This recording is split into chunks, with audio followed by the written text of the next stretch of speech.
Okay. Hi everyone, it's August 26th and we're here for our Thursday workshop. We are the Veterans Writing Community. We're on a mission to help veterans tell their stories.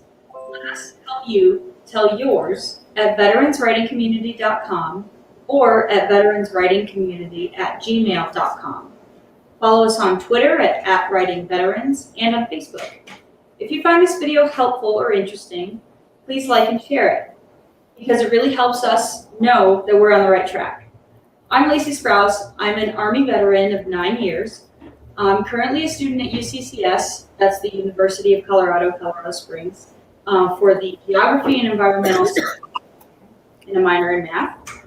I'm tech, Banff, and stunt woman for the VWC. Hi everyone, my name is Angela Bassi. I am a 6-year veteran of the United States Army, a recent graduate of UCCS, and one of the co-founders of VWC. I'm Natalie Bondarchuk. I'm an Air Force veteran who served 4 years. I'm currently a reservist. I'm a student at UCCS majoring in biology with an internship in genetics. I'm the social media and graphic arts manager for the VWC. And with us tonight, we have Allie Shook. She is the Watershed Outreach Coordinator for the Fountain Creek Watershed Flood Control in Greenway District. She has 20 plus years of award-winning environmental education experience at Cheyenne Mountain Zoo, as a wildlife guide in Alaska, meets with city and county governments, and with a local water utility. Her passion is around engaging and inspiring citizens to do their part to take care of our precious water resources. Allie is a recent graduate of IOC's Ocean Ambassador Program and enjoys travel, scuba diving, wildlife photography, gardening, and knitting. So welcome, Allie. Thank you. It's a pleasure to be here. We're happy to have you with us.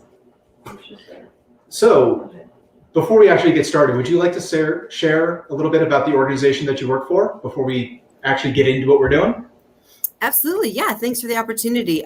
So I'm a watershed education consultant, and I work with sort of the general public to help them understand the woes that our watersheds have and how we can all be part of the solution. So one of the organizations I'm representing this evening, in fact, is the Fountain Creek Watershed Flood Control and Greenway District. Very long name, so of course it's a governmental agency. And we work from Palmer Lake to Pueblo, Colorado, basically along the southern Front Range, to protect the health of our watershed. And we do that through on-the-ground actual projects where we restore the creek and prevent erosion and sedimentation. And then my role with the organization is that public engagement piece. And we do have some flagship programs, which we'll talk about later on this evening. But yeah, real happy to be here and look forward to what's going to happen ahead. I'm going to pass it on to Andrew then for some housekeeping and expectations. So, to start things off, let me find where we are. Sorry, looked like we were having some technical difficulties. So, to start with, please have a pen and a notebook handy, and also make sure your pen has ink, because apparently you can't write if your pen doesn't have ink. Found that out last week. Yeah. We are going to be doing some writing sprints during this broadcast, so get ready for a couple of 1 5-minute sprint and 2 10-minute sprints. And so we'll be doing at least 25 minutes of writing during this broadcast. During this broadcast, we may talk about writing as being therapeutic. However, we are not therapists. We do not do therapy. This is not intended to be therapy. If you're looking for therapy, please go to a therapist. Please do not come to us. We are not the right people for therapy, especially me. Do not come to me for therapy. Don't be afraid to post questions in the comments during our reading or discussion. We would love to have you involved with the conversation, and Natalie will be keeping her eye on everything. So if you do want to say something, she'll be able to let us know, and we'll have your comments brought up on screen. That being said, we are getting ready for into our thing now, our workshop. So I'm going to let Lacey introduce the topic, and we're going to get started.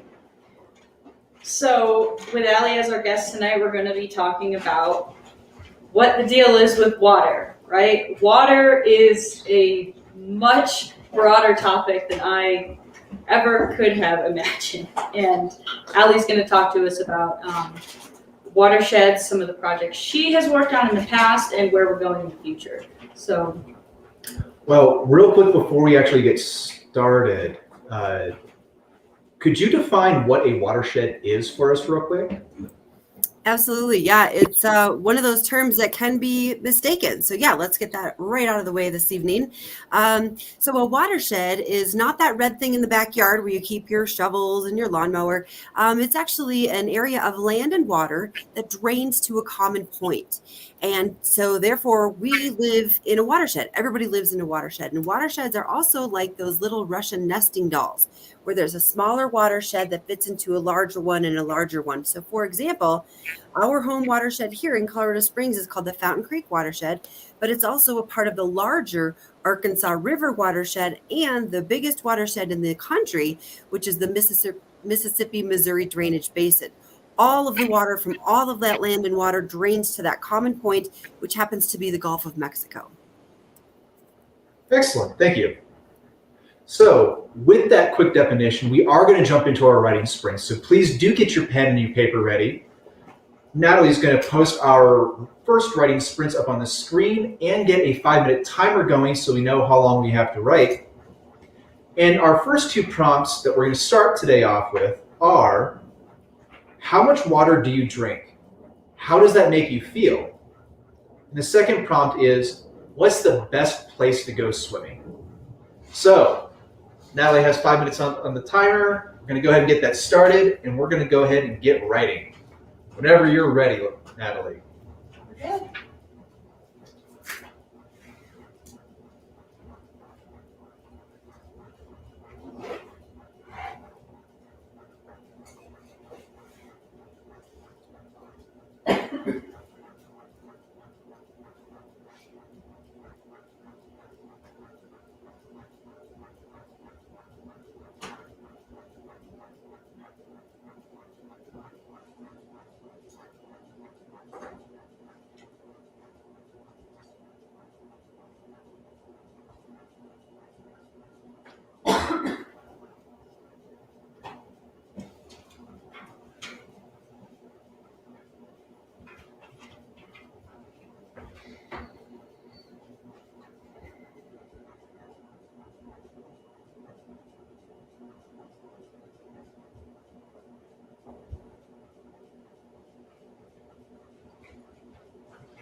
1 minute remaining.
And that is time, folks. So go ahead and wrap up your sentence, add whatever punctuation you want to add or not add. As I always say, it's optional, personal preference.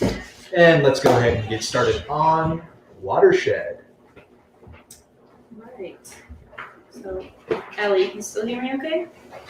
All right.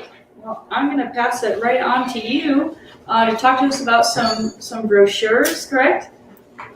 Yeah. All right. You're the expert. I want to hear what you have to share with us. Sure. Well, I've had an opportunity to produce a lot of different documents for, as I mentioned before, sort of the general public. But in doing that, it's really important just to think of, it's really a world full of engineers. There's watershed health, watershed science, and I'm not an engineer, and most of the people I connect with aren't either. So there's a lot of acronyms that can just be way over your head and you lose interest. So when I write, I try to make sure to clearly define those sort of unfamiliar technology, or try to explain what's going on with images to help describe, perhaps the terminology that we're using. And it really isn't dumbing it down as far as the content goes, but it's really translating that technical language of a natural science or related field sort of into terms and ideas that people can really grasp and readily understand. So I'm a bit of a translator. And so I've got a great example for you guys. There's a measurement called cubic feet per second, and this is a description of the flow of water. So 1 cubic foot per second equals 7.4805 gallons of water flowing by you per second. Okay, so this is 448 gallons per minute. So to make that a little bit more digestible, I would either skip that part altogether and just add that it's equal to the volume of water 1 foot high, 1 foot wide, flowing by you in 1 second. And that amount is actually the same as a basketball, right? So if we have a CFS of 1,000, it would look like 1,000 basketballs rolling by you every second. So that's a way that people kind of can digest that's a lot of water or not very much water. And so you can also take that a step farther and show a graph that shows the changing CFS over time. A lot of times during a flood flow, that water level, volume shoots up and then it goes right back down, almost in a bell curve. So if we have Niagara Falls, during its high season, it's flowing at 100,000 CFS. We have not seen that in our local waterways, fortunately, but that's a great way to help make that a little bit more relatable. Another thing I do with this kind of technical scientific writing is to get a legitimate source, a quote from a legitimate source. So, for example, we have the U.S. Geologic Service. They manage hundreds of hydrographs in our area. And so if I'm speaking to, a flood event or a drought event, I can go to the USGS, get a quote from them that, shows we're working directly with the resource managers. Another one is our local water resource provider, Colorado Springs Utilities. They often have expertise in, anything related to resource management. And so they can provide additional background and information to help with explaining things. So it's also good too to have a professional review your document for accuracy. So I might be talking about conservation and send that over to Colorado Springs Utilities, and they might say, well, actually, the outside landscape water use is not 70% anymore. Now it's 60. So just to verify the facts that you're sharing too is really important. That all making sense so far? Anybody have questions? We're doing okay? Yeah, I actually have a question. So you say hydrograph, and I'm like, yeah, of course, it's the graph showing water. But that, like, what kind of information is that? Does that kind of a graph share, and what's it used for specifically, or like what types of? Yeah, there's a lot of little meters in our waterways across the country, and the U.S. Geologic Service will gather data using those tools. And so some of the things they capture are the flow, the rate of the water flow. Some of them will have water quality collection data. For example, I'll be talking later about a bacteria in the water, and there are some that every so often they will grab a sample and they'll be able to test that out. So during low flows, that item in the water might be more prominent because here's a phrase many of you might know is the solution to pollution is dilution, right? So the faster the water's flowing, the more that water flows, the less bacteria you're going to have because it's being flushed out literally from the system.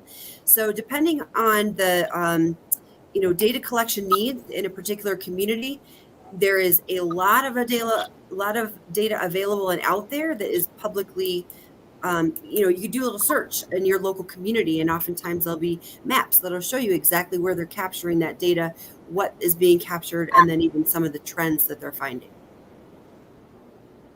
So thank you for clarifying that. Sorry for my ignorance. Sure. Yeah, absolutely. Another piece is we started creating some of our documents in Spanish to become more inclusive in our community. And so I went to a local resource at our community college. They have Spanish classes, and I said, hey, here's a project. Would anyone be able to help me? So once it was finished, I'm a little bit of a Spanish speaker, un pequeño, but not very good, not good enough to be able to quality check that. So I have a friend who is from a Spanish-speaking country, and she found 2 minute changes, but good to again go back to a source that is trusted and more knowledgeable in that particular topic. So that extra step can really make a difference in connecting to your audience. If it's not done right, if you use the wrong word or term, you lose your audience.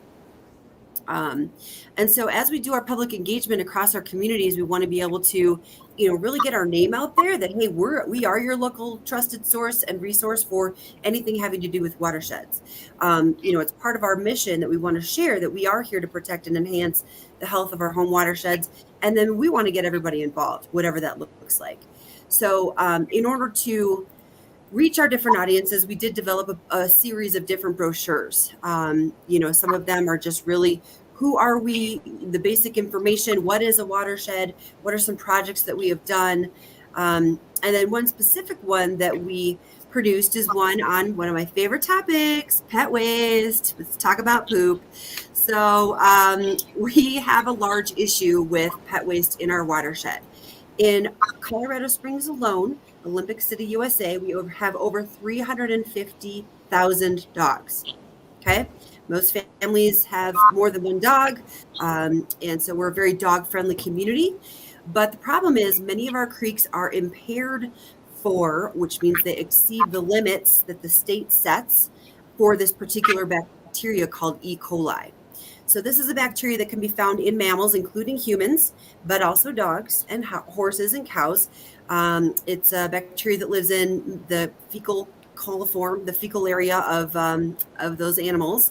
And so we thought a specific brochure to educate people about this issue would be in order. So some of the different components we used in this brochure. Yes. Natalie, would you bring up that document, please? Yeah, perfect timing. So here you go. We put a real pretty picture of a puppy pooping right there on the front page to get everybody's attention. We explain the definition of what E. coli is and examples of where it can be found. You can see there's bulleted items there with one that on the middle column is actually representing our sort of who are we piece. So that's on the very back. This is a trifold document. So that middle center is sort of who is the watershed district. The front page is that the right side of the column says scoop the poop. And then there's another page. I think we can move down and see that at some point. So, we really try to get people to understand that this is a problem in our community. There's a picture of what a healthy watershed should look like, to give people that image to get into their head that we really don't want to have a watershed filled with floating poo, or even the bags of poo. Some people go halfway and they'll just scoop the poop and they tie it up and they leave it on the side of the trail. Well, you're not part of the solution. I cannot stand seeing that on the trail. Yes. Why even bag it? You're going to forget it. Oh, right. Sorry. No, you're good. So, here's very easy explanation of how you can help. So always pick it up. Don't put it in a storm drain. There's a story about a group of neighbors. One saw the other do it. Then the next one saw, and the next one saw. They were throwing their poop bags down their storm drain. Eventually, there was a flood, high water event, and those bags floated up and went back out onto the street. There were hundreds of them, and you can imagine the odor. So a storm drain is not a proper place to dispose of that. And just things like keeping your storm drain clean all year. So it's going beyond that one issue of pet waste, but hey, here's a few other things that you can do. And then I think, can you scroll down just a little bit more to see what the inside of that brochure looks like? There's our logo, there's our social media. We always put that on there. And then, here's kind of some nice icons describing what we're talking about. Here's the problems with pet waste. And then we have an image of our home watershed too, to connect people, to make them understand, again, that basic concept of here's a watershed and everything we do goes downstream. So in addition to this Scoop the Poop brochure and our snazzy name that rolls right off the tongue, we love teaching that to kindergartners because they go home and tell it to mom and dad. But we also give out compostable pet waste bags at events. And with that, we provide a little mini information card. So here we're giving away an item that is not instant garbage, which I can't stand to get those kinds of things at fairs. But here's an actual tool that you can use. It's a compostable bag, so it's not plastic. We're trying to get away from plastic because when you encase the poo in plastic, now you've got something that's not going to biodegrade for 70 to 150 years. So the compostable is another option. There's a little information card on there. And really that specific piece is about our ultimate goal, which is inspiring behavior changes that lead to a healthier watershed. So all these big bad issues that we have to deal with, here's one simple thing that you should be doing as a pet owner. Another fun piece of this is we have a couple of stuffed animals. So we have one that's a dog. His name's Scoopy, and he's our clean water mascot.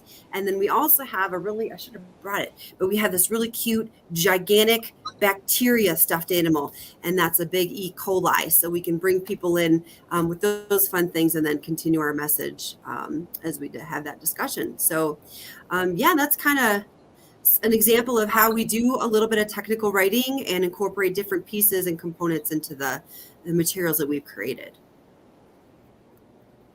That's awesome. I love the images. It doesn't feel like an overwhelming amount of information on this pamphlet. It's just short, simple, to the point, which is how it should be. We had one person check in with us, said Jack Wallach, I hope I'm saying your name right, said great example of an informative flyer. So thank you, Jack, for tuning in with us. Welcome. And the pet waste thing. So we were going to have this workshop on site at Sonderman Park, and we went out, Dylan and I, to write in the park over the weekend. And there was this woman who I saw with her dog off leash. And I was like, okay, I can calm myself down enough to talk to her maybe in a bit. But I watch her continue up the trail. Her dog then proceeds to go to the bathroom on the trail, and what does she do but kick it right off? And Sonderman is one of your key areas, right, that we're trying to do a big restoration project out there. There's a lot going on in the park. That's, all that water, everything's a tributary to something else, right? Until you get to the ocean, right? Exactly. Yeah. Yeah. I mean, we are connected to the ocean by virtue of our waterways. So it's not just your local park or even your local community or those downstream, but it really is the ocean. If we don't take care of our waterways here, it definitely leads downstream. I wanted to point out another thing in that brochure. We're telling people, asking for a behavior change, but we're using positive language. So it's not, don't do this, don't do that. It's, here are positive suggestions.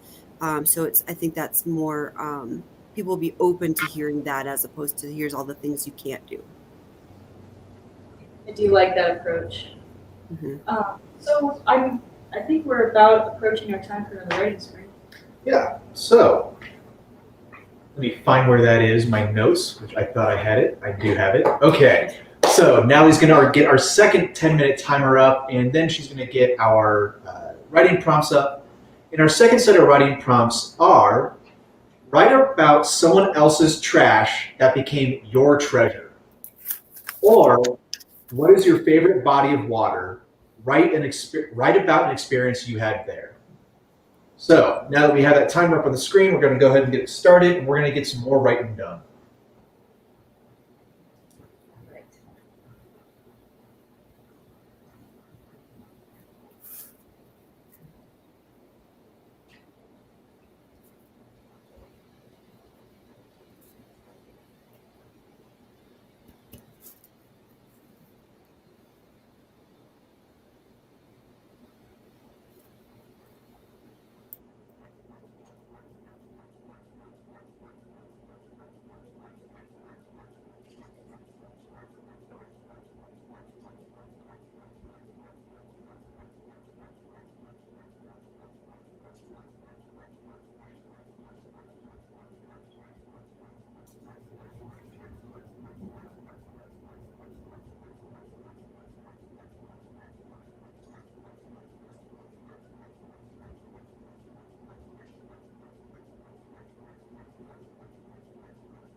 About 5 minutes left.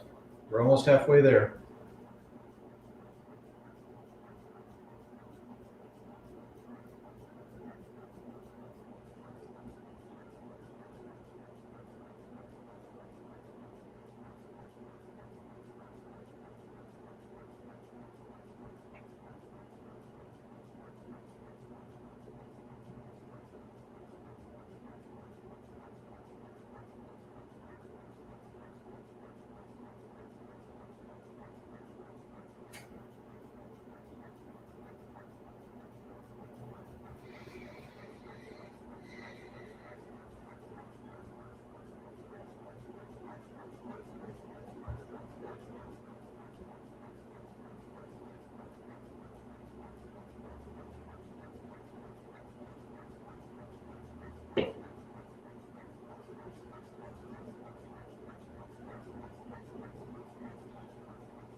Thirty seconds left.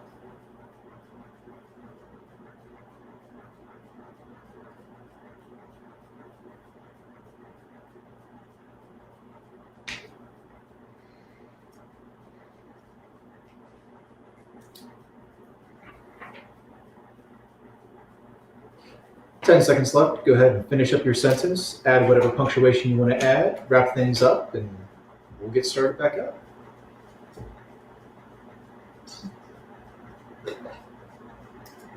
Right. So, Allie, would you like to talk to us about the rule of three?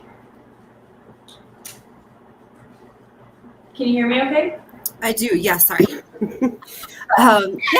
So I think that some of the things to consider when doing those brochures, like I described above, it's really more than just providing information. It's connecting to, people to something on an intellectual and emotional level often. It involves more than just reading facts or late dates or lists. And so when thinking about your audience that you're writing for, you can kind of remember this acronym of ART. So A is knowledge of your audience. Who are you going to be speaking to? Is it children? Is it homeowners? Is it businesses? Is it political leaders?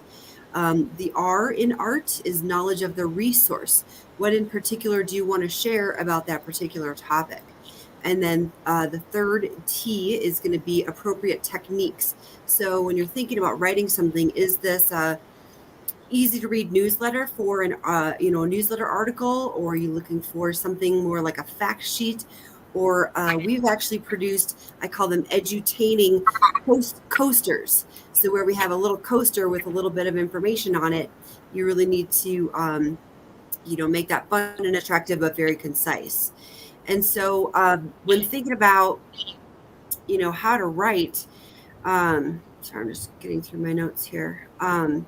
Readability, right? You want people to be able to read what you're writing. So you don't want people to get bored. You don't want them to get confused, annoyed, or all three. So here's kind of a startling fact that I discovered as I was thinking about this.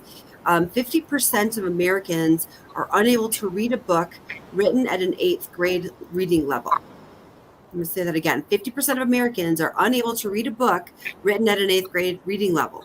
So most adults kind of fall into a average reading category spanning from 6th to 12th grades. That's like being able to easily read Harry Potter or a Jurassic Park book. So, you really want to think about, mainly for me, I try to write between a 5th and 8th grade reading level. And again, it's not dumbing it down, but you want to make sure that people get the basic information. But then again, at the end, you may want to provide additional resources if they do want to learn more about that particular topic. So mentioning the rule of three, there's sort of three ways that people, or three components to digesting some reading material. So number one might be your title. Here's what we're going to talk about. We're going to talk about beer and watersheds. Okay, and that might get your attention. Interesting title. So that's number one. Number two, you want to have some sort of a subtitle. What is the connection between beer and water? Getting them to think a little bit more and wanting to read a little bit deeper. And then three, they're going to spend the most time in that section reading the actual content. So that's another thing that we consider too, is you want to have snappy headlines. Yes. Natalie, would you go ahead and throw that document back up, and maybe you can actually see some of these things on the There you go. document. Just talk about them.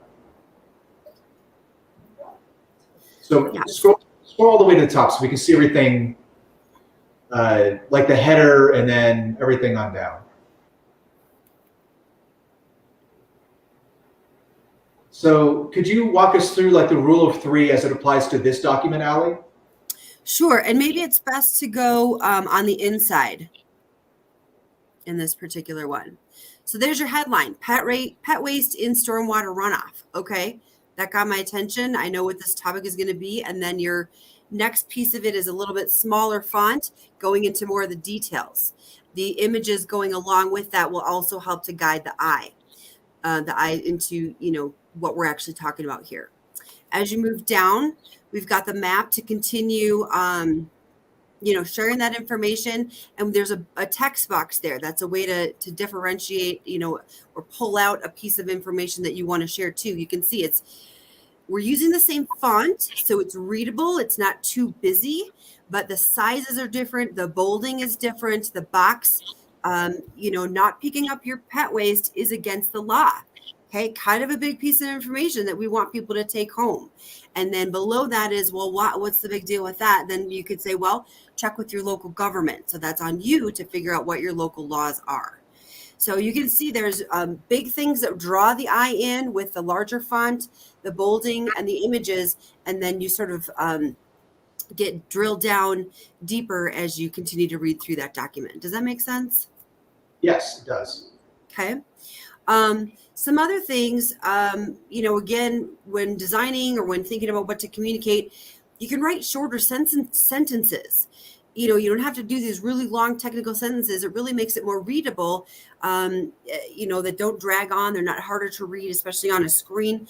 Your mind can start to wander and your eyes can even hurt because there's really no pause in that content. Another thing you can do is use less complex version of the same word. Get out your thesaurus, right?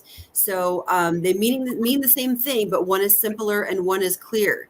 So an example of that is people say utilize all the time. You need to utilize this resource. Here's something that you can utilize. Well, you can also just say use. That's just easier for the mind to grab and then move on to the next piece. Shortening your paragraphs so you can split up that content. You saw that we used the bullet points to separate out the different points that we wanted to make. And that helps your eyes to move down line by line. Using headings to break up text into orderly chunks. Okay, this makes that text easy to scan and find what you want. Oh, wait, what did they say about that thing against the law? It's broken out into a specific piece rather than a gigantic paragraph. Helps the reader make sense of the text. And there's a couple tools you can find. I just actually figured this out on Microsoft Word. There's a review feature. So you can actually click on review for your document and it will look at your spelling. It'll look at your clarity. It'll look at your grammar. And you can select whether you want you want your document to be either formal, professional, or casual writing styles. So really great tool just on Microsoft Word. Another one we do a lot of social media. And I have interns that help support in the writing of that. And I ask them to provide content to me before things get posted, but also use this Hemingway editor. So that's a tool online that you can get. You plug your content in, and that'll say, oh, this is at a 12th grade reading level. Maybe that's the audience that you're going for, but a lot of times that's where you got to, again, break down your words to smaller ones. Switch it up with the bullet points or the paragraphs. So that Hemingway editor tool is pretty slick. And then again, get feedback from a friend, a family member.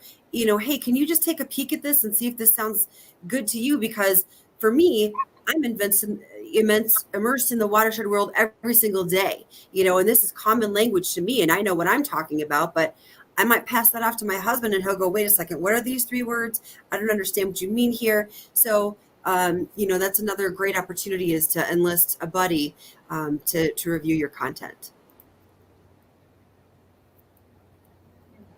Yeah, I know it can be really, really challenging to make that connection, like you said, between science and because science in general, no matter what facet of that you're talking about, has its own language. Oh gosh, chemistry for me was very difficult, and a big part of that was learning an entirely different language, how I'm supposed to write, how the paper needs to be. It needs to be concise, but you need to use that exact language. But and scientific papers can be really, really difficult to connect to, and it seems like you have this process down to its own science in itself. So I'm sorry, were you gonna say something else? Yeah, another thing we found is that we do have a program it's Colorado's only Brewshed Alliance. So this is where we work with 25 different breweries across our whole watershed that get the value of water for the product that they deliver. Great craft beer, right?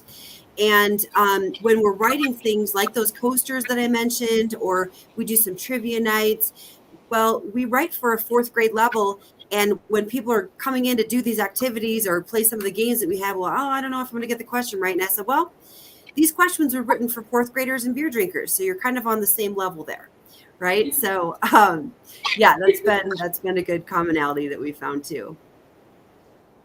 So one of the things I've been wondering, Allie, is how do you figure out what information to include, but also how do you figure out what information to leave out of your documents? Because as Lacey has said, like, you are a very knowledgeable person, especially on this topic. And so you have to have a lot more knowledge than you're able to put in a 2-page document. So how do you make these kind of decisions? Well, when I'm coming up with a document that needs to be shared with the public and thinking about the watershed district, the role that we play, the numerous issues that we have, I really, because these issues are so bold, so broad and so complicated, I really break it down by topic. So we've got the pet waste one. We have one about erosion, a whole 2-page fact sheet about what erosion is, because not everybody understands that concept. So we provide examples. We have some quotes from our experts in the field. We have pictures where we can show before and after along a waterway that's lost 40 acres of productive cropland. And you can see that right with your eyes and go, okay, I know exactly what that is. So in my world, I really want people to be able to digest the material. And for me, that's about breaking it down, keeping it simple, not throwing too much at people at once, which I tend to do anyway, because I'm just passionate about it. But, I think really it's what information do you need to share? Who are you sharing it with? And how are you going to go about that? What is your method? What is your avenue that you're going to use? And, really complex stuff like that. Like I said, just break it down and provide additional information. So if people don't get enough information about what you're sharing, here's additional resources.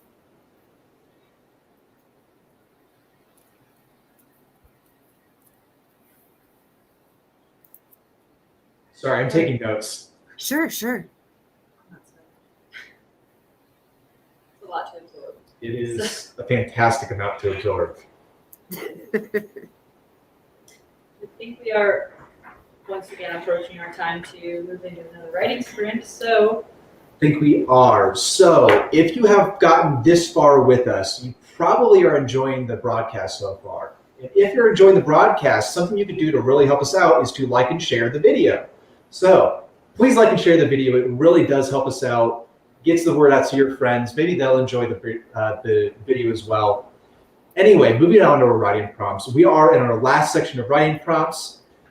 Natalie's going to go ahead and get the timer up, get those prompts up. I'm going to read them out, and we're going to get some writing done.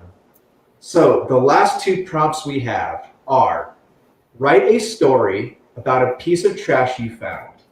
How did it get there? Where is it going? The second prompt is: write about a news article or story about water that concerns you. So, a couple of good prompts. Got 10 minutes up on the timer there. Let's go ahead and get that started and get some writing done.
1 minute left.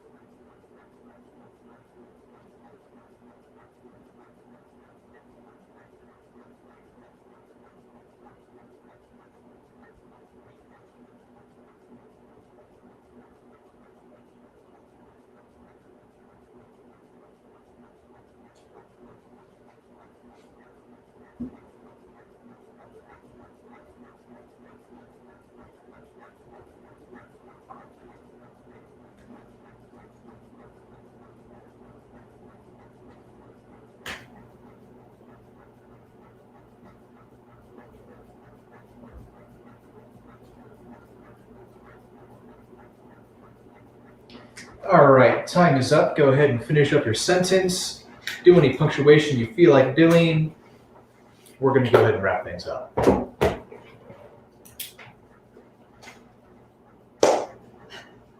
Okay. So, pretty decent primer, I think, for moving into our next section where we're going to be talking about water in the news. So, take it away, Allie.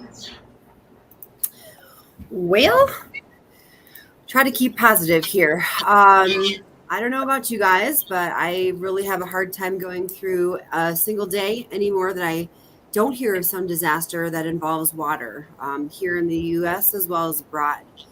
The fires that are raging out west, and even up in my home state of Minnesota. The Boundary Waters Canoe Wilderness area is on fire right now, which is just unheard of. There's droughts everywhere.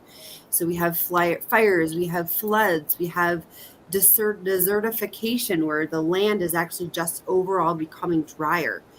We talked about some water quality issues. So lack of drinking water in certain areas or a contaminated drinking water source. So, maybe some of you have been seeing a little bit of that too, or excuse me, even experiencing something like that in your own community. But either way, it is a little bit scary. So I mentioned before we have this pet waste program, and the culprit is this E. coli bacteria. So in the recreational months in our watershed, which is mainly May through October, our waterways have too much of that bacteria in it. It is not healthy for humans or dogs to spend time in those waterways. So we're at one time trying to educate the public on positive behavior change to keep this bacteria out of our water and caution people about going into the waterways. But at the same time, there's a few groups in town that are working on increasing accessibility of our waterways to our public. So creating places where people can safely access the water. There are discussions about perhaps opening up at some point a kayak park, as there are in other places in Colorado and across the U.S. So, it's going to be quite a challenge to be able to get those waterways to the level that they need to be at to make this a safe recreational opportunity. So yeah, it's a pretty big challenge. Another issue that we face here in our particular Pikes Peak region is post-fire conditions. I don't know if any of you are around or remember hearing, but in 2012 we experienced what was at the time the largest fire in the state history of Colorado, the Waldo Canyon Fire. So that fire covered over 18,000 acres. It burned 346 houses, killed 2 people, and ultimately changed our landscape forever. I remember driving over there after the fire went out, and it was just heartbreaking to see that damage to our beautiful forest. And, that was a very costly incident to where insurance claims were over $450 million. Infrastructure needed to be, repaired, and that land was just charred beyond belief. So, here you have this burnt and scarred land. Well, then we were getting a whole bunch of rain once the fires went out. So that just exacerbated the problems. What happens is the trees and the shrubs are gone, and a big role that they play is actually holding on to the soil. So if those plants are gone, that land has been denuded, there's nothing to hang on to that water, absorb it, or slow the flow, as we like to say. Another thing that happens with these fires when it is a high, I'm trying to think of the word, where the heat is so high, it's anyway, it's very high impact fire on the land, that the soil actually becomes what we call hydrophobic. So hydro relates to water, phobia is a fear. The land is afraid of the water. So when the rain falls down, it does not want to absorb. It cannot absorb. It's like it's been concreted over.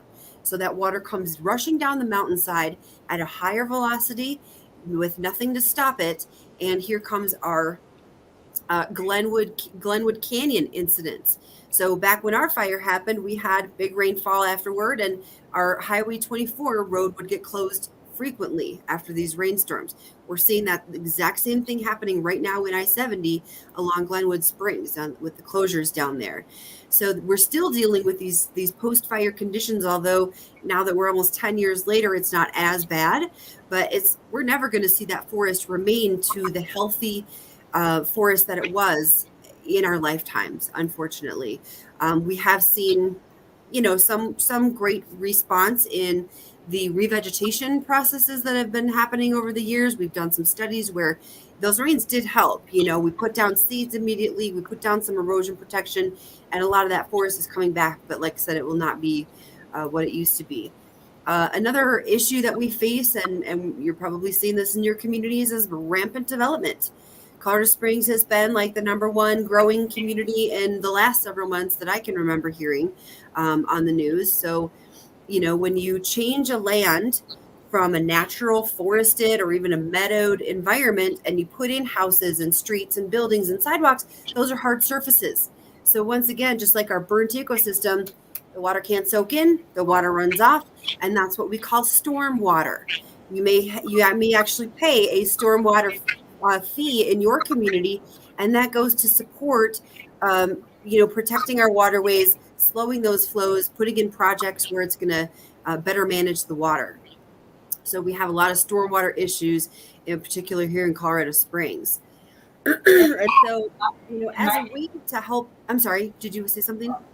Yeah, I was just going to say, my neighborhood alone, like they are developing so many more houses, and they are at least twice the price of the house that we bought in that same neighborhood, and they're so much closer together. And ever since they started construction it used to be this beautiful open meadow with a bunch of prairie dogs everywhere, and I used to like walking around there, and now it's just a bunch of houses, just super compact. But the road always floods after a storm, every single time. And they've put in like culverts and things to help with that runoff, but like it right onto the road, And it makes me sad knowing that what used to be there now is just a bunch of developments and like just housing that causes those kinds of issues. It's just it is in your face. And there's a song that mentions that streets are named after what used to be, so you see Prairie Dog Way or Burrowing Owl, trail. So yeah, it's very hard to see that happen. Some people call it progress. And if it's done in the right way with using natural, vegetation for slowing the flow of water versus concrete trapezoidal channels that just push that water away very quickly and are not an asset to the natural environment, providing habitat or helping to plants can actually uptake stormwater pollutants. So, with all these complex and heavy issues that we're facing, that's really how I formed our signature program in the Watershed District called Creek Week. It's called the Creek Week Cleanup, and this has grown to be the largest cleanup effort in the state of Colorado. So we started back 7 years ago and had about 600 volunteers across our watershed get out there, put on their gloves, and clean up trash. And with that program, it has grown over 450% in participation. So we're seeing people wanting to come on out onto their trails and creeks and waterways that we enjoy for our recreation. people wanting to make a difference and not having to do it in, a large period of time. Many cleanups take an hour or two, and you can really visibly see the difference that you're making right there. So I've really found the value of getting people out to those cleanups. They really look around and say, I didn't realize there was a creek in my backyard, or I didn't realize this creek led to that one and out to the ocean. So it's really about getting people into the resource, having them be, observing and looking around, and then taking part in that activity where they know they're doing something for the greater good. Again, not just for your own parks in your backyard, which is great, but also for those downstream. Trash can be a really big culprit in clogging those storm drains. Take a look at your storm drain next time you're out on a walk. Is there trash in there? Is it free of debris? I'm that weirdo that goes down to my storm drain with my little brush and my broom and sweeps it out every so often. And my neighbors are going, what is that chick doing? And I educate them. I said, hey, I don't want this going into my creek, because I know where the water goes when it leaves my property. It hits my roof, it goes out onto the street, unless it's captured on my gardening, which I try to use rain barrels to capture some of that water. But it goes into the street, it goes into the storm drain, and it goes into the nearest creek. And I know that creek is called Little Mesa Creek. So, that being said, the Creek Week cleanups have just really raised people's awareness, given them that opportunity. And another thing, we've really been able to engage all parts of our community. This is something where we have folks in their wheelchairs going out. We provide trash grabbers, and they're out there helping to do their part. We have kiddos, cleaning up their playground that are in preschool. You can start this at a really young age. And then, of course, we are lucky to have many military bases around Colorado Springs. So we have worked with, for example, the Air Force Academy. Every year they put on at least 5 different cleanups during Creek Week. And that's another great value of that program, is it's not a one-day event to where you can say, oh, the weather's kind of bad, I don't want to go, or my kid has soccer practice. There's 9 days to get out there and do your cleanup. And so, working with the bases has been very beneficial. We've had other days with Fort Carson, for example, where there was a waterway in southern Fountain Creek that was just full of debris. This was after a flood event. Huge trees and logs were in there, all sorts of trash and garbage and televisions. And, you never know what you're going to find out there, but we needed some muscle. And in turn, they needed some volunteer opportunities to be able to give back to their community. So that's another thing that we really value, is the partnerships and collaborations and opportunities we are able to forge. And that's how I'm here tonight, is because we had a couple of you all join us at a cleanup in the springtime, made that connection, and now look what we're doing. So, the value of working together just can't be overstated. And, I've just really been happy to be able to be a part of this tonight, and, happy to, I'm passionate about what I do. And I think you guys are doing some really great things too. So. Thank you, Allie. You've got some fans in our audience too. Michelle checked in with us and said that's awesome. You were talking about Creek Week, and Jack said, "Yay, Creek Week!" So it's sort of good too. So it's just really inspiring to me to know how many people want to get involved, and to hear that statistic of how much it's grown. It's just.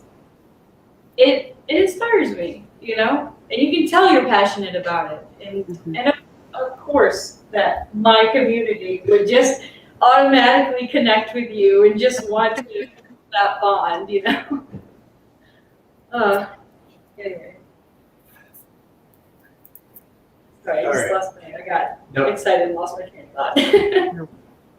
Well, that being said, and all that being talked about, we are going to have Natalie throw up a link to the Fountain Creek Week so that people can see the link, have the link, sign up for Creek Week if you're in Colorado Springs. Please do.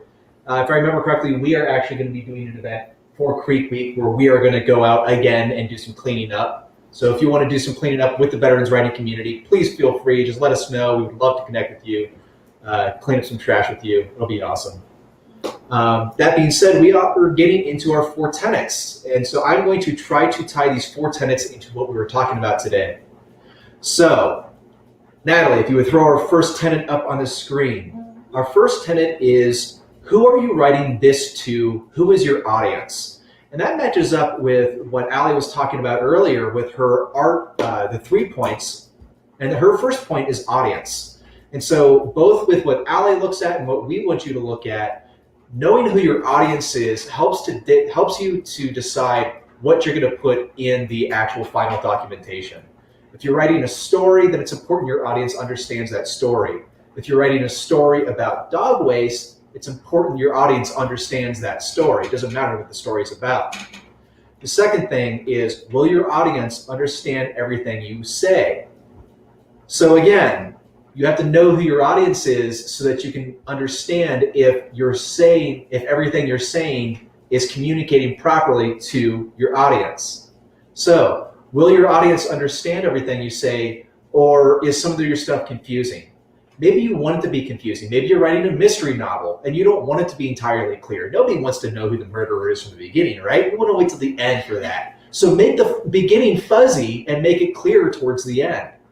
But if you're writing a document about dog waste, you don't want to get to the end to have everything get all clear. You want it clear from the very beginning.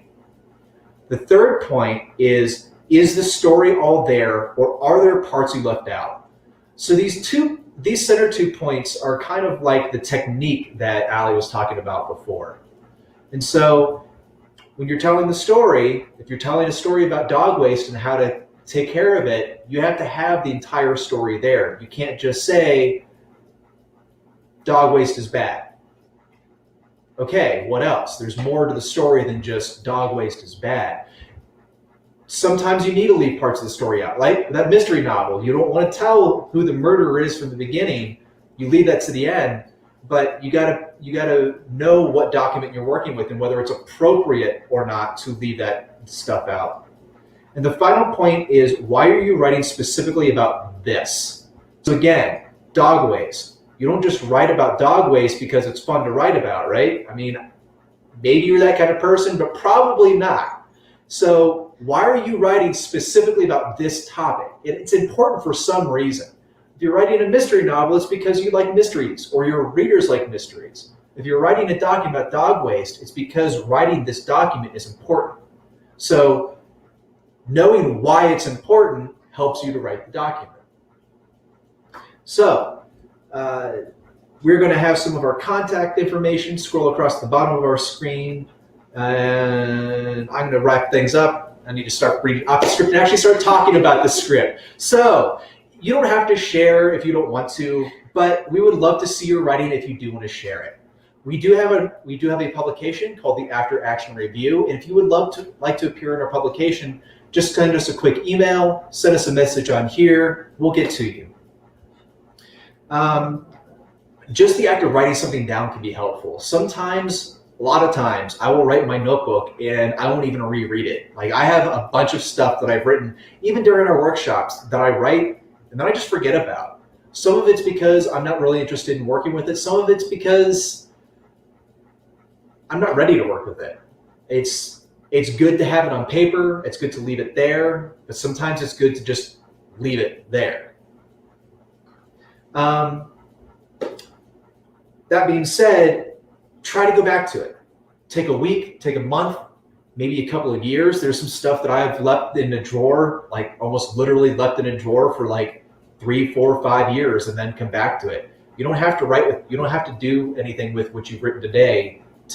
You can leave it for tomorrow, later on. That being said, again, if you've watched us this far, please like and share our video. Liking and sharing really does help spread the message about what we're doing, connect us with other people, connect other people with us. And if you find what we're doing helpful, there are a couple of other ways you can support us. You can donate to us through Cash App at $ratingveterans. You can also subscribe to us on Twitter or Facebook. And if you like to send us an email, you can send it to us at veteranswritingcommunity@gmail.com. After this broadcast, we have a couple activities for you to do. Normally, we would say, grab your notebook, write for 20 more minutes. And if that's what you want to do, please go out and do that. But we are encouraging you to also go do some conservation activities. So maybe instead of writing for 20 minutes, you go for a 20-minute walk and you bring a trash bag and some gloves and maybe a picker if you have a picker. and go and pick up trash for 20 minutes. Go visit your local nature center or wildlife preserve, maybe your local zoo. Talk to them, see what they're doing about conservation, see how you can get involved in their activities. Visit fountain-crk.com or some of our other partners that we've worked with over this series. And get out and enjoy nature. That's why we're talking about it. We don't just want to sit inside and talk about nature. Get out and enjoy it. It's beautiful out there. Also why we got some pretty passionate people to talk with us during this writing workshop. I just wanted to mention that Michelle checked in with us again and said, thank you, VWC, for inviting your guest, Allie. Her credentials and experience are impressive. Lots of takeaways tonight. So thank you, everyone who joined in with us. Thank you, Allie, for being a guest with us and sharing some of that passion with us and our audience. And I think that is everything that we have. I think that's everything. Okay. Have a good night, everyone. Have a good night.